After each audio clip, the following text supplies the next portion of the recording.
Hello everyone and welcome back to episode 5 of our week-long trip across Iceland. In the last video, we explore some of Vatnajökull National Park, drive 4.5 hours along the scenic southeastern coastline, and experience our favorite hot spring in the entire country. Today, we'll be showing you why we decided to maximize the trip itinerary, adding an additional 9 hours of driving to the trip so that we'd have the chance to see northern and eastern Iceland. We begin our day in the latter by taking a 2.9-mile out and back trail to Hengifoss, Iceland's 6th tallest waterfall known for its unearthly rock layers. A lot of the hike to Hengifoss is relatively steep, but the trail is well maintained and not too difficult at all. If you're ever feeling demotivated at any point in the hike, I'd recommend just looking behind yourself at the incredible landscapes which really kept me going. Throughout the trail, you'll also notice these little gates that you'll have to open and close in order to keep sheep off the trail since there's a lot of them in the immediate area. You'll walk alongside a small canyon with a beautiful untouched river flowing straight through it. The most prominent area where the river drops is a secondary additional waterfall called Dettifoss. This one admittedly doesn't look as big as it does in a lot of pictures I've seen of it, but it still does have a fascinating appearance with basalt columns on either side of the falls. I thought Dettifoss was a wonderful complement to Hengifoss, and it really kept the hike entertaining. You'll soon come across a bridge that crosses over the river, and this is not where you're going to want to go. Instead, continue straight until you see a boardwalk trail set up leading you to the monolithic Hengifoss.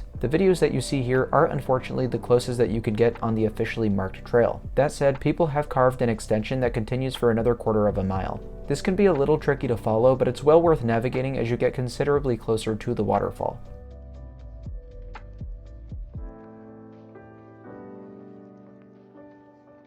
I wish there was a way to get even closer to the base, but still these views will have to do. Hengifoss is an incredible sight in person because of how it elegantly flows alongside these immaculate volcanic rock layers. I mean, truthfully, I've never seen anything else like it. The extended unofficial trail is a lot of fun, albeit a little dangerous to follow, so definitely watch your step. You'll be surrounded by cliff walls on either side with the humongous waterfall smack dab right in front of you. Hengifoss certainly demands a presence when you visit. Up next, we'd be driving an hour and a half on some paved and some unpaved roads to one of Iceland's increasingly famous spots. Studlagil Canyon is a spot that has been understandably growing in popularity because it looks like something straight out of a movie. That said, I think it's worth noting that the canyon isn't very big at all and takes more effort to access than what first meets the eye. And if you really want this stop to be worthwhile, you need to follow these directions very carefully. Studlagil Canyon has 3 separate parking lots, one before a bridge crossing several miles from the canyon, one after the bridge crossing considerably closer to the canyon, and one directly next to the canyon that unfortunately only allows you to get a subpar viewpoint from above. In my opinion, it's only worth visiting this place if you can get on the inside of the canyon, and if you want to do that, it's absolutely vital that you utilize the parking lot that comes after the bridge. The road conditions do worsen at that point, and it's quite rocky, but I don't think any 4-wheel drive vehicle should have any issues traveling on it. Traversing this road cuts the hike from the parking lot before the bridge from 6 miles out and back to 3.5 miles out and back. It may not seem too bad to walk from the first parking lot before the bridge, but walking on a rocky, unpaved road with very little scenery change cannot be too exciting. The 3.5 miles as it was pretty uneventful to be honest. There is a decent waterfall soon after the second lot and a few sheep sightings along the way, but because of how the trail is positioned, you really don't see a whole lot. Towards the end, it does open up a little bit and you do get some views looking down at the gorge, which was cool because of how incredible the river looked, and also you get your first sightings of the perfect gray basalt columns. Then, once you've reached the end of the trail, getting down into the canyon isn't too hard at all. There's even a rope to help you if necessary, but I doubt you'll have to use it. The views from inside Studlagil Canyon are amazing, as you have these rock columns surrounding you in either direction and a clay-like river flowing right at your fingertips.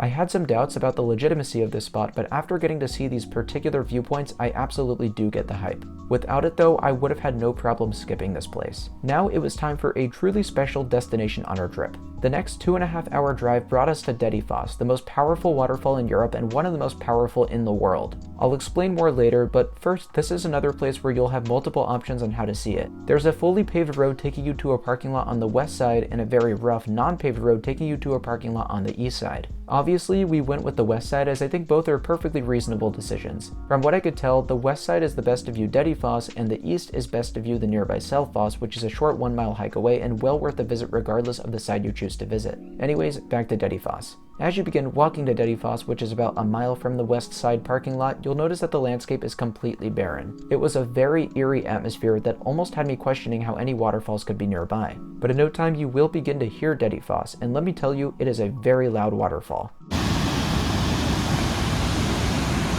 Why?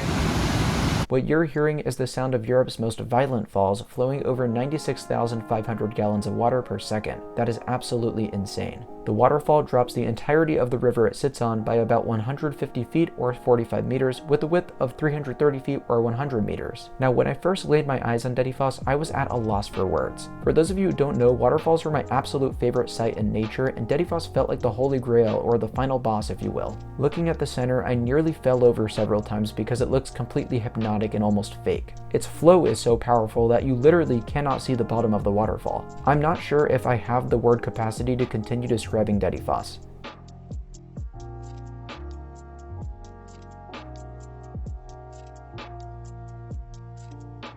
Like, I don't care where you are in Iceland, I don't care if it takes an additional 10 hours of driving, you need to make sure you see this insane thing. Now, with as much as I can praise Dettifoss, I do want you to be aware that there's another very impressive waterfall just a short walk away, and it's called Selfoss. This waterfall actually reminds me a little of the Valley of Tears from day 2 of our Iceland road trip. The waterfalls lining the canyon walls are amazing, and out in the distance, there's flow from every direction funneling together. It's hard to get a good look at it from the western side, so next time I visit, I'll definitely be coming via the eastern side.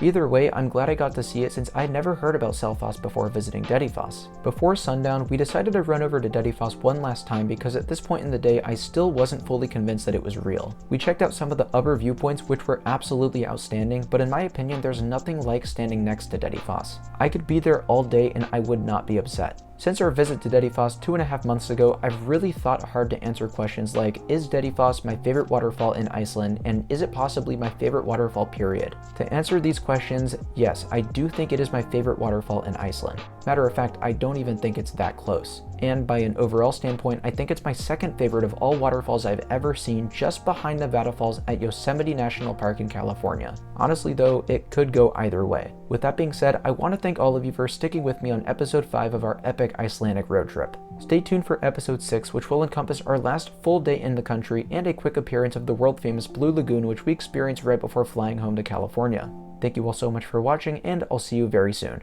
Bye guys.